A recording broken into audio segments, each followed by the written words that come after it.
Plenty bow by Omamba Pa.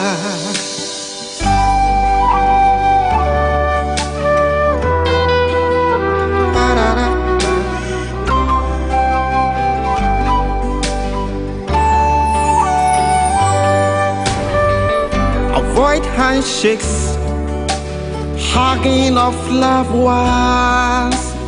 Maintain a social distance of at least 1 meter. Koro koro Israel, oh, yemoeba. Wonkwa hiya omani, oh, bohobay omambapa. Prevention is better than cure. Stay home and be safe. Wonkwa hiya omani, bohobay omambapa. Prevention is better than cure. Stay home and be safe. Here or money, bow by our papa.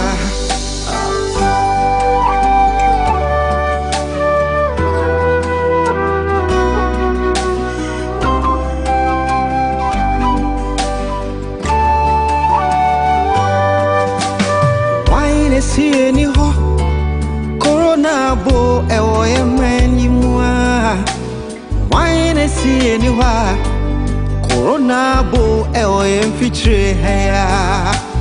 Why is he anywhere? Corona bo ewo emfifi heya.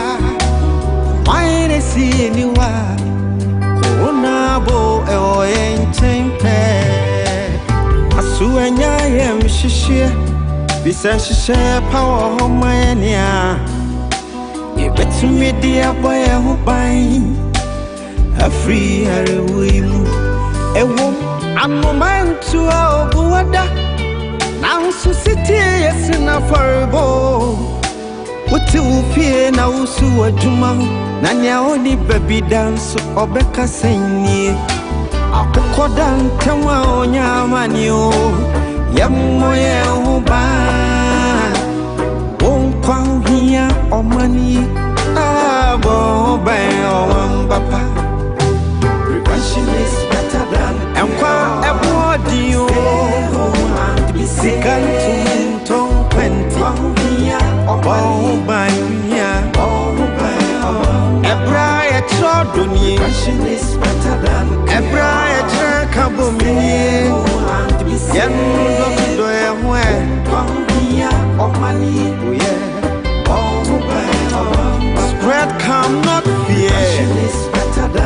Avoid stigmatization. Ghana man, ya come on, ya come on, ya come on.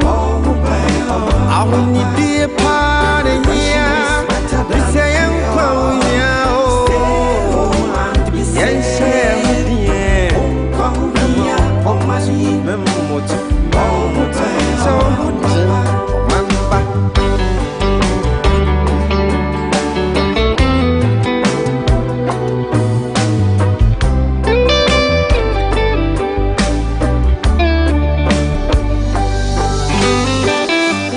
Koro Israel, oh, yemoeba.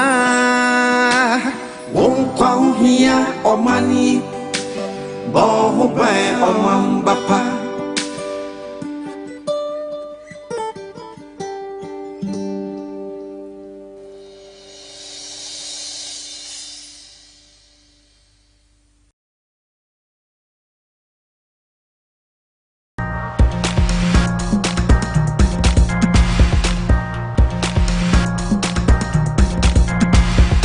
Hope Channel, changing lives.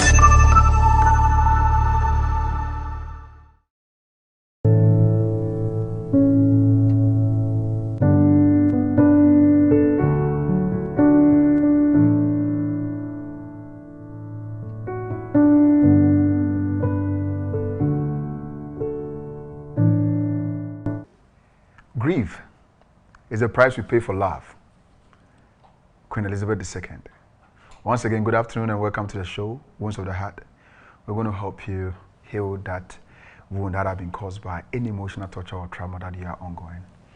This afternoon, we end our grieving process as we started last 3 weeks. And we hope and pray that you might have a question, you might have suggestions, you might have something that you want to share with us, and you can quickly do it on our Facebook page, Hope TVGH, or our WhatsApp 0559680066. When you put it there, we'll be able to read it well so that we can explain things to you. My fabric today is still made possible by Sleek Freak, social media handles, Instagram and Facebook, Sleek Freak. If you want them, 0557 355 852. Call them and they will come and deliver it at your doorstep. Today, my guest is seated, waiting for him to talk to us. And I want you to do me a favor, call a friend to tell a friend that the show has begun so that we can together can help someone who is in need of what we are discussing. May God bless you for doing that. Please don't go anywhere. When we return from the break, I will introduce the guest, of which you know already, and we'll set the ball rolling.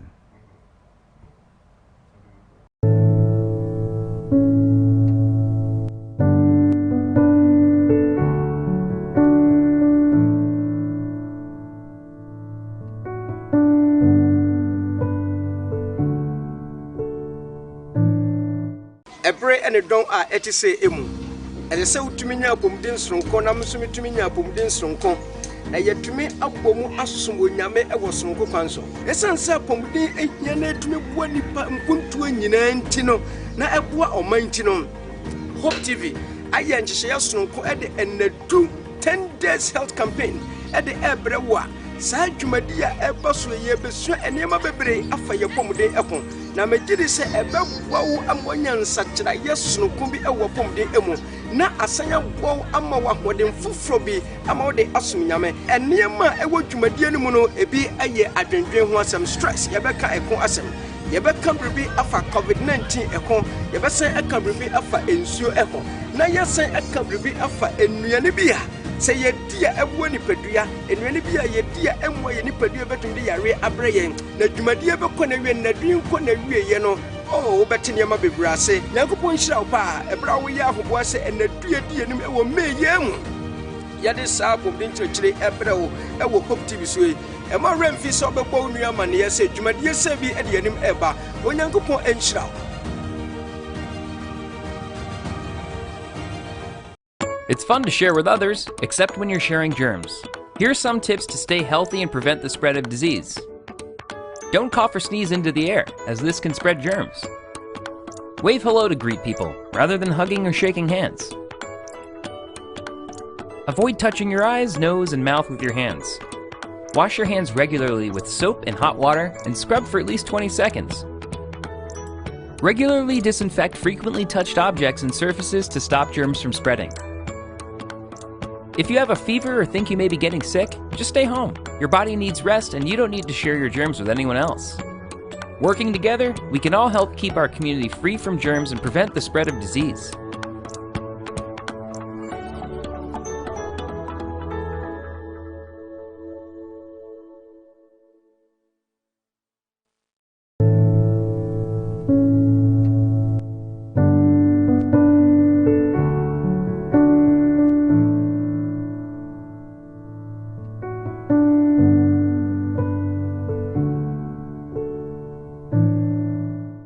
Hi, welcome back from the break. It is good to have you once again to join me as we go through this today's climaxing of grief and loss. My guest is seated. Pastor Marco, good afternoon and welcome to the show. Good afternoon. It's always good to have you. And whenever we pick a topic, it goes. I don't know on a normal time, but God bless you for your time that you have for us. Today we want to end the grief and grief and loss. We ended last week with complicated grief. Sure. I think that we need to begin with that, and let's see how God will use you to talk to somebody out there. If you have any question, any suggestion whatsoever, please kindly drop it on our Facebook page or our social media WhatsApp page 0559680066, and we will have time to read and share with you what we have. Pastor, once again, let me welcome you. Thank you very much. All right, Pastor, complicated grief. What is it about? And so it's the meaning is in the sense of the word. Mm-hmm. You know, when we say something is complicated, it gets more complex, and the dynamics of it is difficult to contain and all of that.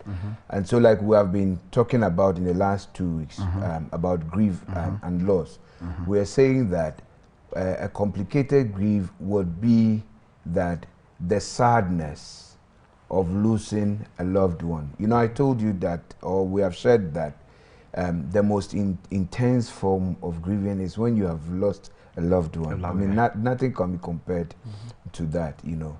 And so when the loss, I mean, the sadness that is there as a result of the loss is not going away completely, you know, and now it is taking the center stage of your life, and you're not able to do the normal things that you would have to do, you know, daily. If it is impeding it, that is what can be categorized as a complicated grief. Now, the individual is not able to deal with the situation, the sadness, and now it has overcome them, and now they are being dictated to by the grieving of the loss. That can be called complicated grief. So, if you look at complicated grief, there is intense longing or yearning for the loved one. Okay. You know, you sit every day, and that's all that you yearn for. You are looking at, it's your desire that you would find them, you would see them. You keep thinking about them. Nothing. Your mind is captured by that. You don't think about anything. You don't eat. You don't do anything. Okay. All that you do, you don't yearn for food. You don't yearn for relationship. You don't yearn for friends. You don't yearn for anything. You know, and that's what you completely are thinking of. That could be one of the problems. And then we talk about the fact that you have this intrusive thoughts of the individual. They have taken up your mind, and images. Seeing images of them. When you close your eyes, you see them. When you open your eyes, you see them. So those are extreme forms of trying to probably even recall some fond memories or happy moments with the loved one. And when there is that constant denial, you know, and disbelief that the individual is gone, that's also part of it. Or the imagination that the individual is alive. Or sometimes you're even searching for the individuals in some homes that you knew you would find them when they were alive. So for example, it's 5 o'clock, and if I was to look for my dad, if I was to look for my mom, I probably would go to his office, you know. And so when it's 5 o'clock, I am like going there to search for my dad. When I know that my dad is dead, and all of that. So there is that thing that you want to look out for the individuals at places where, when they were alive, you would have easily found them. And also there is this intense bitterness and anger that has overtaken you. You know, all of these things, you know, they cut across. Some are emotional, some are psychological, and all of that. And so if care is not taken, and they are in that extreme form for quite an appreciable number of months or a period, it can really impede your life processes. Okay, that's wonderful. I know someone whose husband is dead for a couple years, but yet she wakes up and go to the garden, and she says she's working with her husband. Can that be a complicated grief? Sure, because you see, it is something they were used to doing. It was something like I said, maybe on weekends, they find time to tilt their garden at home. They do pruning, they do a bit of weeding, or they have a backyard farm. They are used to doing that. You know, so when those set times come up, because their minds have been captivated by that, they are kind of going there thinking that they will meet the individuals and then do the normal activities they were used to doing. Okay. And so if it continues like that, it could be categorized that as complicated grief. And at that point, individuals like that need serious help. Okay. They need otherwise it could give them some mental problems also. Yeah. Okay. And so does that mean that staying in the first stage, the denial, for a longer period of time can attribute to complicated grief? Yes, you know, all of them. You know, I just before I ended with that, I even mentioned anger. And so any of the stages, if you want to even associate this with the stages, any of the stages in their extreme forms, you know, could cause problem for the individual. Okay. But you know, the stages, like we mentioned last week, it is for the patient, I mean, not the patient, but for the one grieving, and also the caregiver. You know, it's a tool for the caregiver actually to use to help people who are grieving. Like I said, if I go there and I'm able to listen very well, I'm able to know which of the levels that they are exhibiting, and I'm able to meet them at that very point of need. Otherwise, I become irrelevant of a sort, you know. And then people who, if you understand these ones yourselves, you are also able to evaluate to know that this period this is what I've been doing. I'm used to saying these things. Maybe, so if you understand the levels, then you're able to say that maybe I'm exhibiting signs of this particular level. All right, so aside the signs you said, are there any symptoms or signs again that will let people know that this particular person is suffering from complicated grief or something? Oh, there could be a number of them, but we have tried boxing them up, you know, and summarizing them in this regard. Because if you say you want to even break down each and every one of them, it's loaded. Okay. You know, when we talk about anger, when we talk about bitterness, when we talk about you visiting the places, they all could be breaking down again. But generally, these are some of the signs. But you see, the word is intense. Definitely. These are intense moments where people are grieving, and it impedes their life, their usual daily life processes. All right. With what you just said, how best can we then help someone who is grieving? How best can we help such people? Sure. I mean, the ultimate thing is that if somebody is experiencing an extreme form of grieving, which we call the complicated grief, it has taken the center stage of their life and all of that, I will recommend that you would find a professional to help you. You understand? Those ones are there. But ordinarily, the individual could also help themselves. So a few of them I can share this very moment is that you yourself must it's not too easy, Pastor. It's not too easy. You know, there are dynamics to it, and you see we grieve differently and all of that. But generally, these are things that people could look out for that will help them. So number one, you could talk about the grief.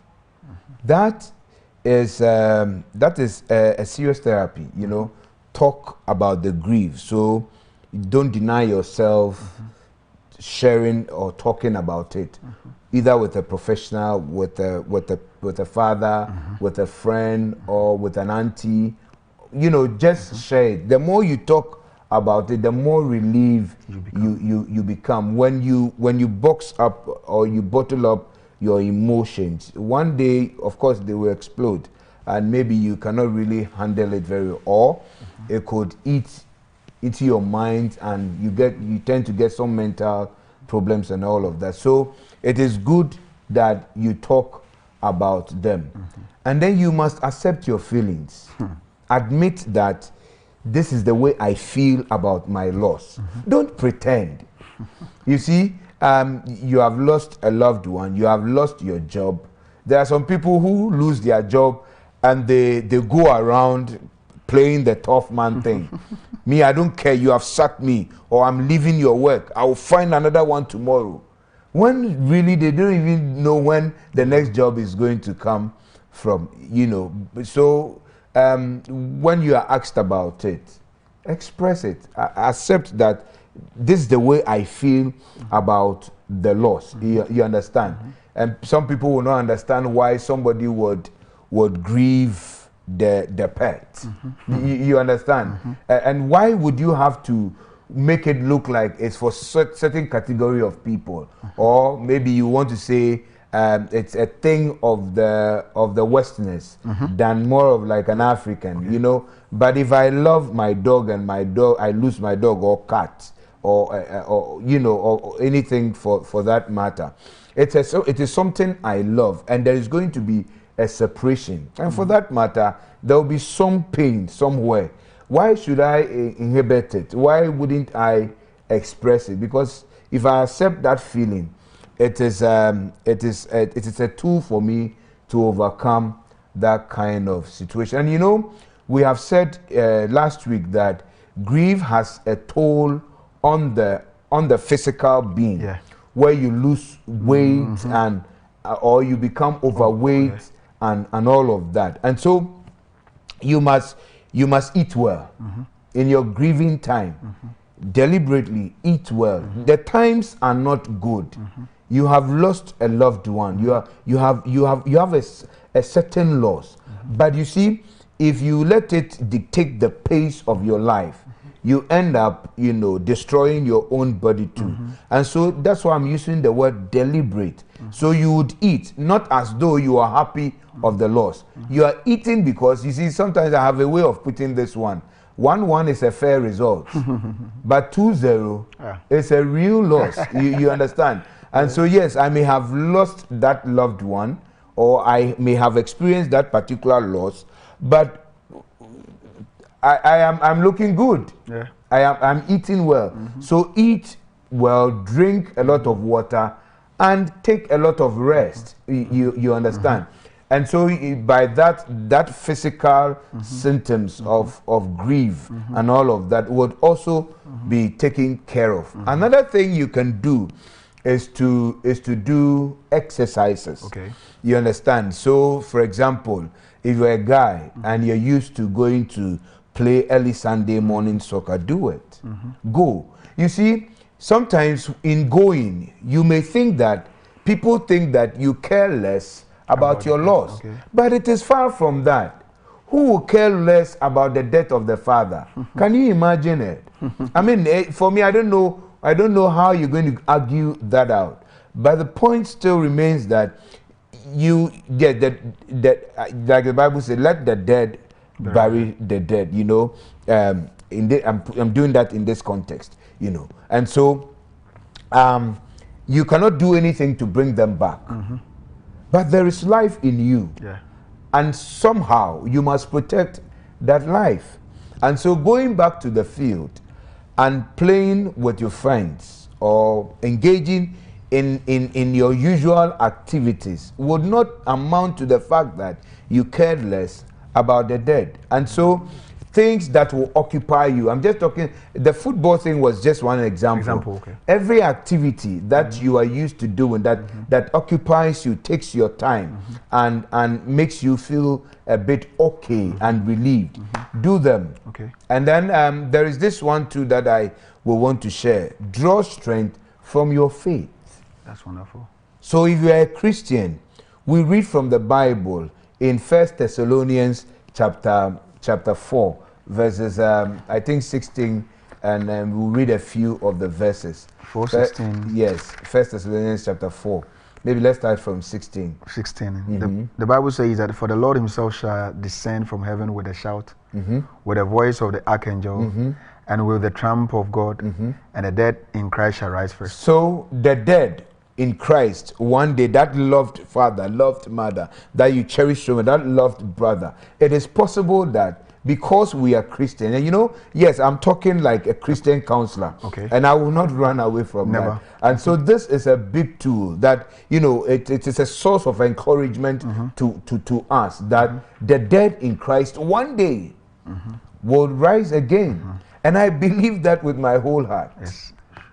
Continue, sir. then we which are alive and remain shall be caught up together with them in the clouds. Exactly. To meet the Lord in the air. And so shall we ever be with the Lord. Yes, I like the next part that Wherefore, comfort one another with these comfort words. one another with these words. That is, in fact, that is the meat of the point I am making, that we should comfort ourselves, each other with these ones, that one day we're going to meet our loved ones again. And when you go to the book of Revelation, it's there. You know, we'll see them again, and when we are met together, there will not be death anymore, no tears, no. I mean, those promises, they are very sure, and we believe it. And so, draw strength from what you believe in, and that is also another big tool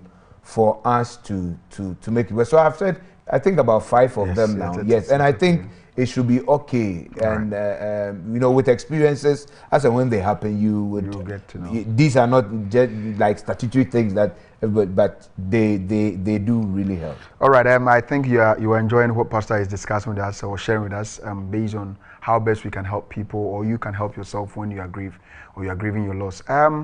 You can still keep your comments and your question coming. We'll go for this break. When we return, there's another package we want to deliver to you, and it's about children. As we are talking about grief, it's about children. So please don't go anywhere. You can still tell a friend to tune in to Hope TV or Hope Channel, or on Facebook. You can share the link that we can all share together. Please don't go anywhere. We will be right back.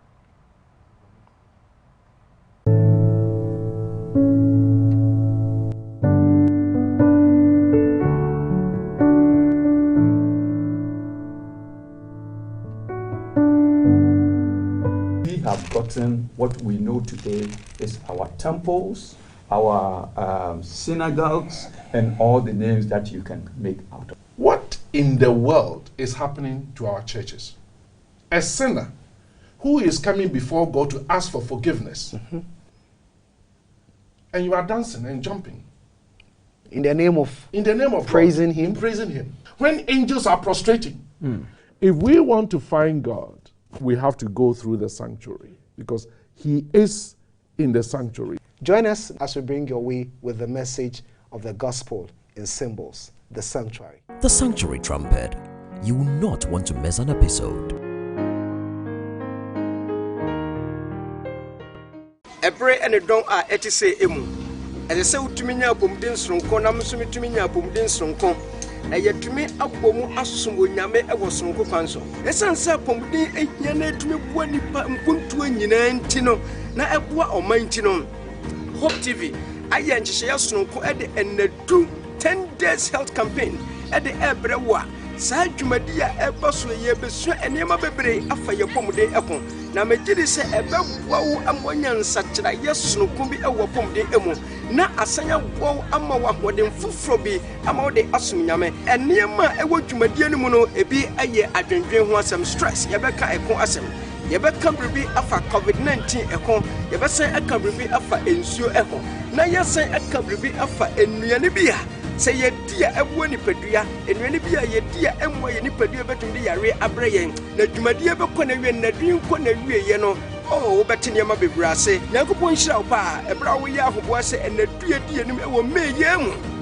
Yadis album into a ebro, I will hope to be sweet. And my rem fish of a bonia money, said Jumadia Sevi at the enemy ever, when Yankupon and shall.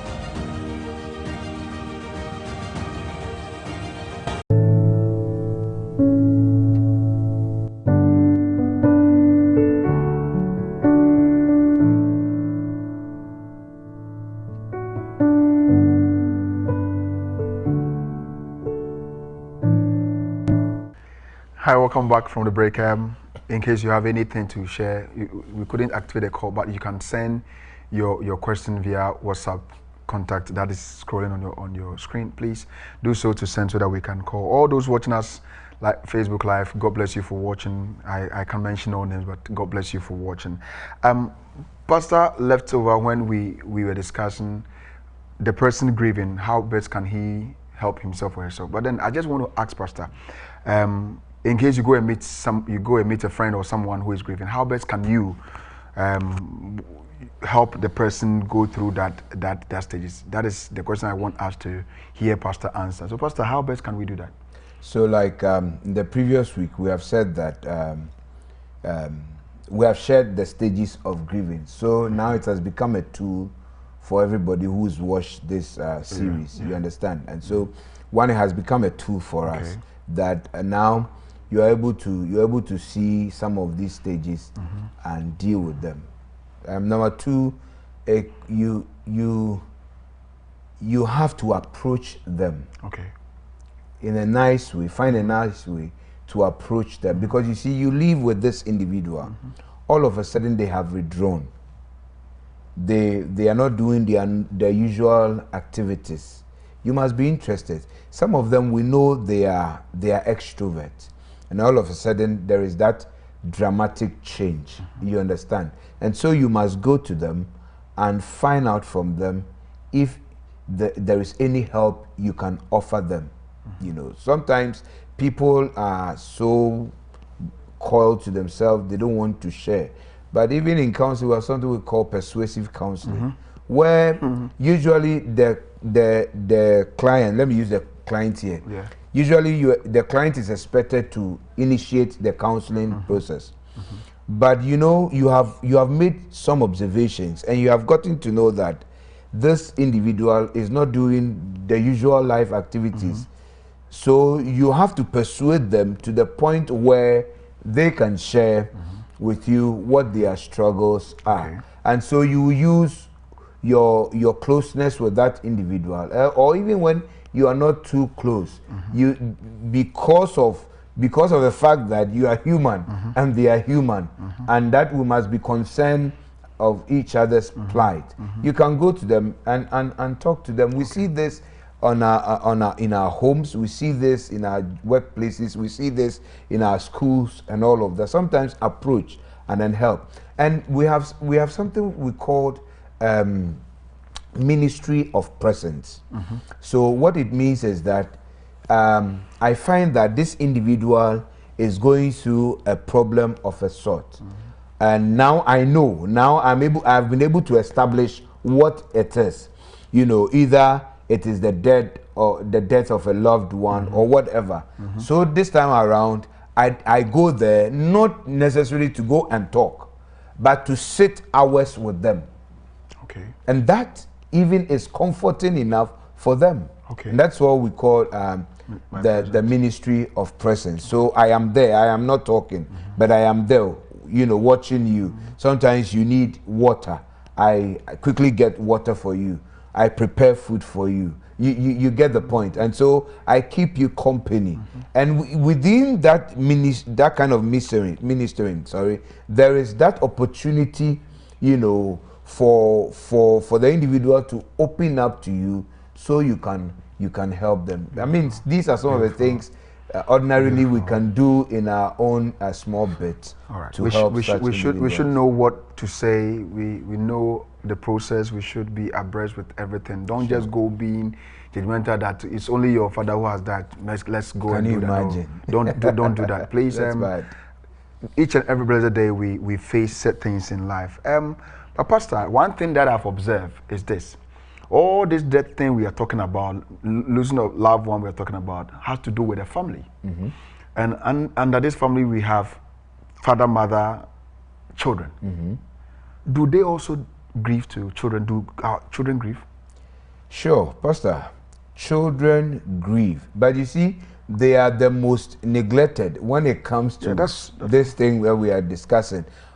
Almost all the time, our focus is on the adults, and sometimes we think that these people are the ones who can really assimilate and understand what is happening. But children grieve, just that their grieving is so unique that you must really watch out to be able to help them. And so children do grieve. Plus I'm talking about 4 months to like 5 years. 4 months. 4 months old baby. 4 months old grieves. They do. You know, we have said that grief is not just about death alone. No. You understand? Even though for me, that is the most intense form of grieving anybody could have. So, for example, the 4-month-old baby is still breastfeeding, isn't it? And you know the nitty-gritties that comes with breastfeeding and how they are attached to their mother and all of that.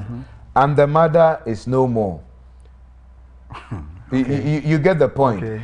Just that they cannot verbally talk about it, but there is that sadness in them because there is a detachment from that which they cherish so much. So until you get a replacement, something to occupy what you know has been there all the while for them, they will grieve. So sometimes I'm saying that even as early as 4 months. 4 months. Okay. You know, they can start. So in a nutshell, I'm saying that children also grieve. Just that their grievings are unique in themselves. So tell us about the uniqueness of this grief concerning children. Okay, so they cannot be predicted. Okay. So they could come in the middle of everyday, their everyday life. So you are there, and so for example, let's go on the premise that this child has lost the mother, the father, a loved one. Yeah. So I'm using death in this time.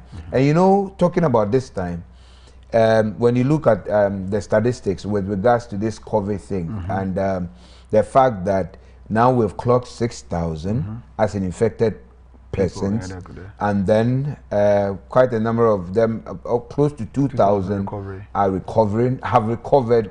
And then we have about 30, just a little over 30, 31 or 32 who have died. These are loved ones of certain people, and some of them are children.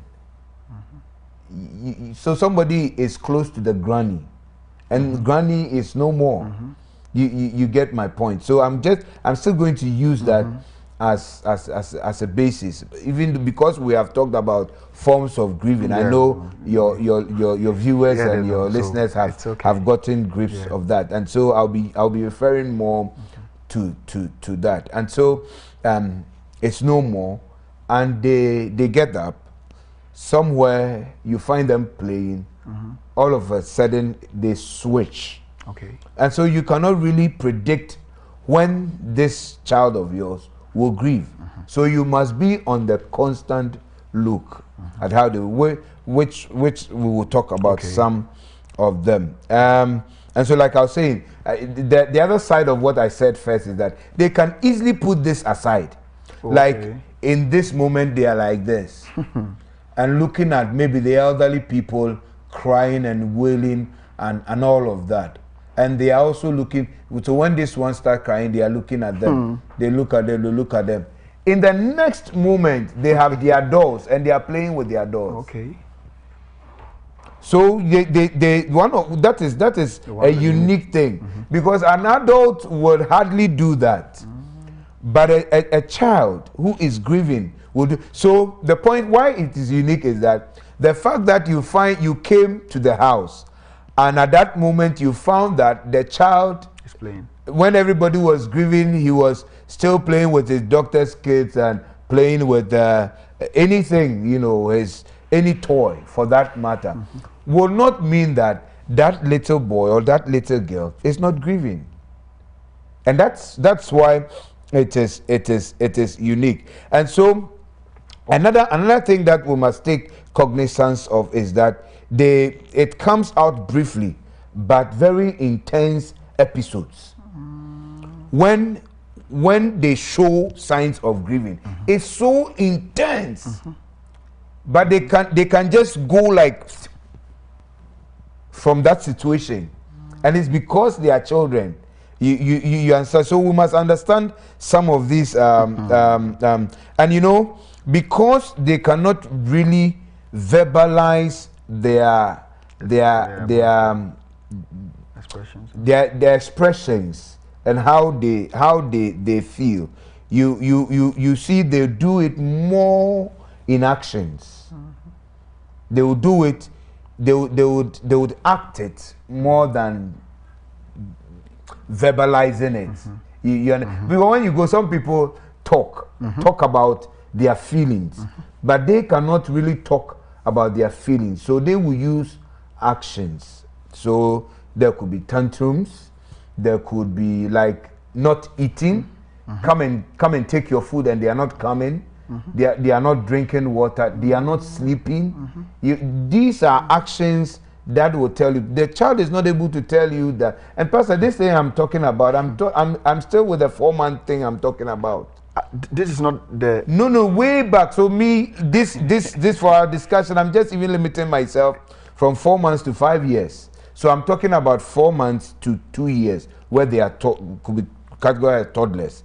And you know, when we talk about up to preschool, that is. So I'm just looking at, say, from 4 months to 5 years. 5 years, okay, it's okay. But at teen, it's a bit different. Even though they will be able to verbalize some of these things I'm talking about somehow, but these ones cannot, and so they would act it out to make you know that there is something wrong with them, something unusual has happened, and so their system and their actions would come to show. And so we also have the point that it may last throughout childhood moments. And so you must allow them. You must allow them to grieve. The only thing you can do is to give them a PG, you know, parental guidance kind of thing. That's all you can do for them. But it could last throughout their childhood, and even some pieces of them in their adulthood. Okay. Yes, because we have established that people grieve differently. Their coping abilities and all of that. And some may travel like 3 months, some 1 year, and all of that. So when we talk about the childhood, the entire childhood, it should not be worrying. And do you know one thing about them is that they can postpone their grief. Children can postpone their grief. You know, they have difficulty understanding what is happening around them. Okay. You get me. Okay. And so often they would postpone their grief, or they will show parts of it. It gets to a point in life where they are able to probably show it and show it better. Okay. And apart from that, Pastor, there are varying reactions when the loss has occurred. There are varying reactions that children usually will show, and maybe 3 of them will do for our discussion. Pastor, wait. Before the 3 of them, you talk about postponing their grief or showing part of it.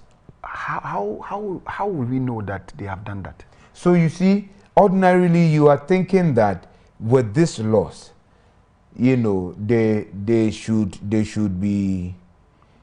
Let me go back to the other point where you cannot really predict them. Sometimes in one moment they are kind of showing it, in another moment they are playing with their gadgets and all of that. But this time around you see them playing. Okay. As if nothing has happened in the home or anything. Okay. You know, only for them when probably everything has subsided in the home, you find them showing them. They are now coming to grieve. Okay. Or during their early childhood, they would only show part of it, and quickly they would have gone from. But they would have not done that completely. Okay. It is possible that it could show up again, you know, in later life. It does happen. It is possible that it could show up again in later life. We'll go for a quick one. When we come back, he's going to finish with how we can also help children understand them and how best we can deal with them as they are going through this grieving process. Please don't go anywhere. We'll be right back.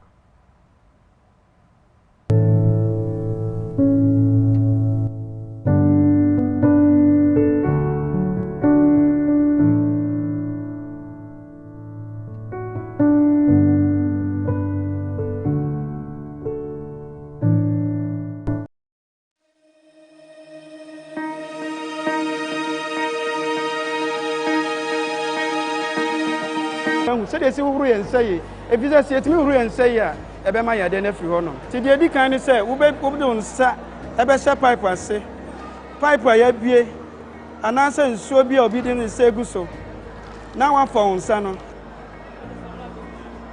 nsa bonkum ene nsa na wo de robo nsa ni musa bonkum ni nifa uwi a eno nso a na wa ba nsa achi wo de ba robo nsa achi ni side saa wo ya nsa bonkum a obetumi abesa ya nsa nifa wo ya wi a na afa nsa ni ntam no eno so be ye no se de osi ya no na wo ya bonkum wi na wa san nifa na nsa no achi ho no ese o twini denden de efitimi ko hye ho no na no so watwi wo ya bonkum no asan ye nifa wo ya we no so wi a afei no wo kokromoti no wo betwi ne denden se de osi twini ye wo ya bonkum a na wasan aye nifa ti wo wi no so no na se wo don san be fam nyina kakra na afei ya bie nso na agu so le jiri se wo ya se ne nsese be 30 seconds to 1 minute na esa ode ye ana se woni pipe obi be senso agu so se de esa enso gu so ye etinya pipe nko an ede ye ya di nso ebetimi ase obi betimi agina ho na wasa enso nso agu so uwi a na wa pepa with paper kama na one dispose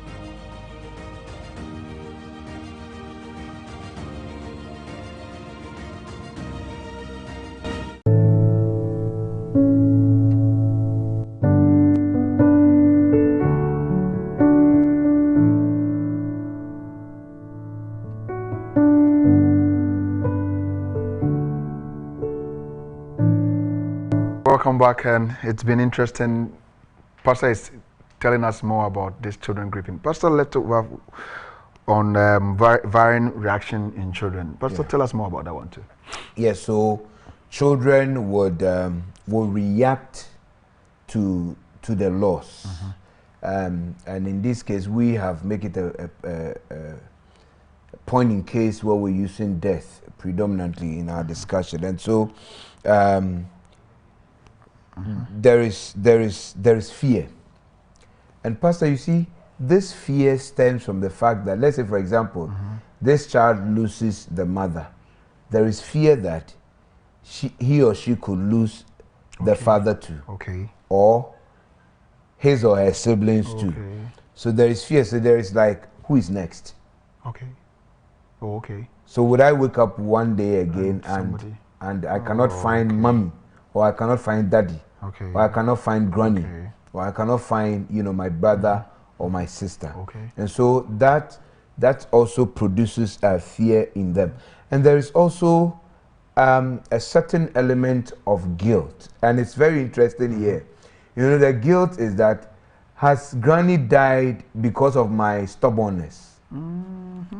Or because has mommy died because of my stubbornness?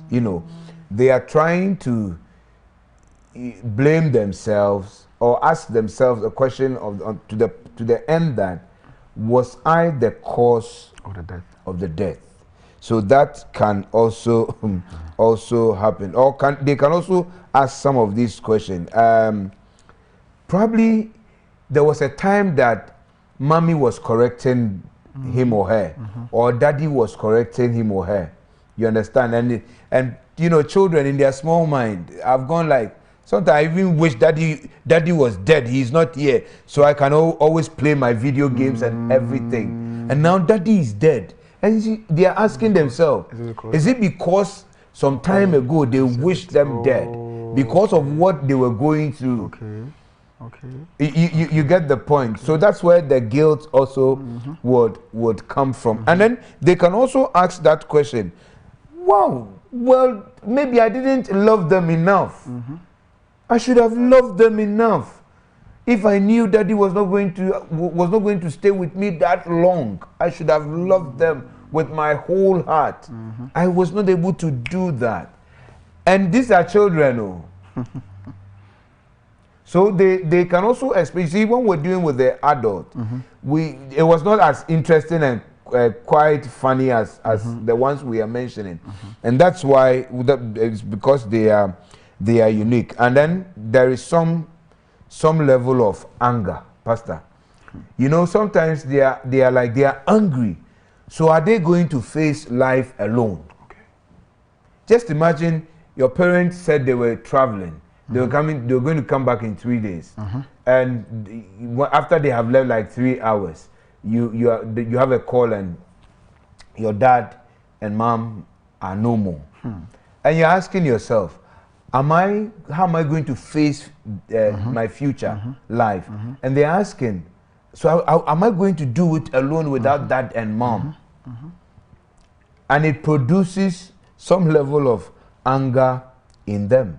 And these, you know, they are right in asking some of these things. Or probably because dad and mom are no more, am I going to change school?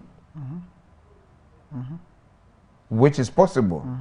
And probably they loved their school, or their school probably is a prestigious school, or she has friends there, or she loves the teacher, and like dad is no more.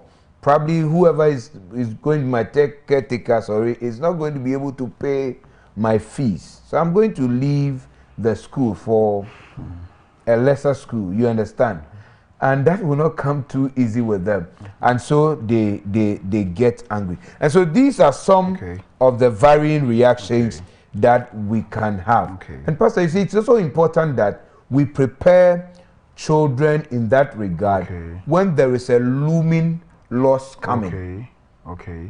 So at a point, the medical practitioners are telling us that chances of them surviving is so minimal.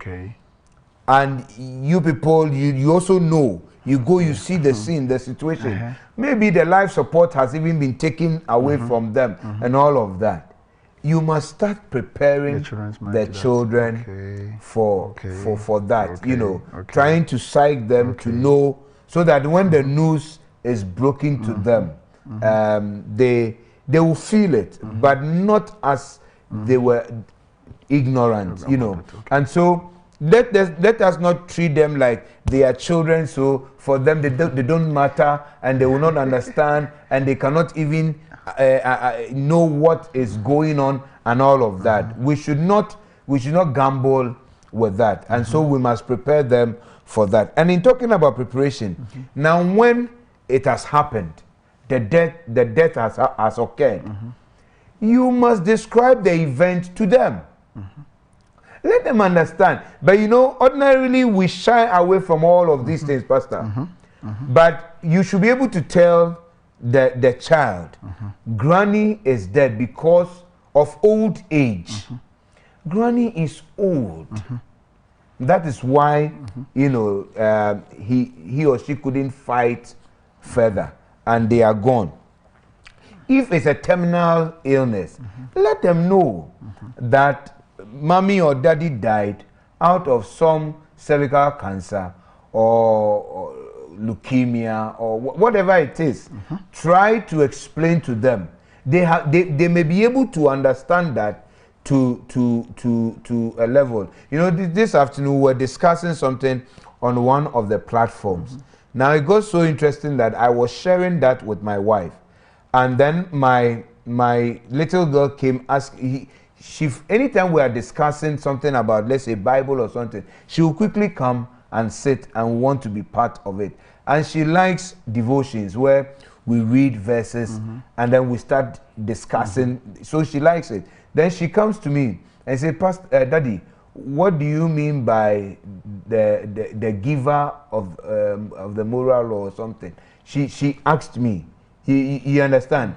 I was trying to explain. I knew she could not really understand me right away, but I should not deny her. I should be able to tell her in their level, so that she would have an appreciable understanding of what we were discussing. And so they may not be able to grasp the entirety of what has happened, but that small bit of it that they can understand, Pastor, only God knows to which extent it can help them in grieving. And so we should not deny them that. Let them know because it was a miscarriage or there was a stillborn or there was this sudden infant death syndrome, what we call the SIDS. You know, these ones where baby's body just stop working, and doctors are still grappling with what causes that kind of thing. You know, and so it does happen. Beautiful. Like that. There's this message that I just want us to read. Sure. Dr. Kojo Yilaj Kintampo says, keep serving Ghana and beyond. God bless you, Dr. Kojo. Keep supporting this program too. I think that anytime we are visiting someone who lost the loved one with our love partners, we should not be expressing love at the presence of the person. For example, you are going to someone who lost the love, holding hand, expressing love in the presence of the person can also make the person grieve. It is not easy, but as Christians, only the promise of hope in the Bible can balance us. Do you lost someone? There is a life in you.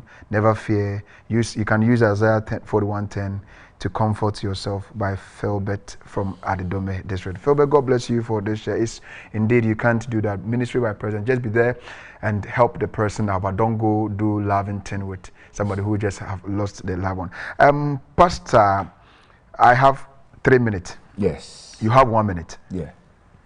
How best can we, as you're saying, so what do we tell our children? Okay, so for example, if you want to help these children generally grieve, maybe I will do this quick. You know, give your children permission to grieve. Invite them to be part of the grieving process. Number 2, be available when the child is ready to grieve, so that when they switch and they are in the mood of quietness, reserved, withdrawn, and all that, be there and practice. Give them ministry of practice.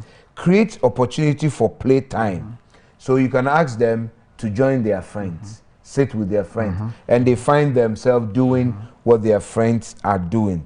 And there is also, you give them the opportunity for creative expression. This is very important. Where now, because they cannot express it, let them do some journaling, or let them do some drawing. Let them help them. Normally, the professionals will take them to. They will ask them to recreate what their feelings are, and some of them are able to give you a pictorial form of it.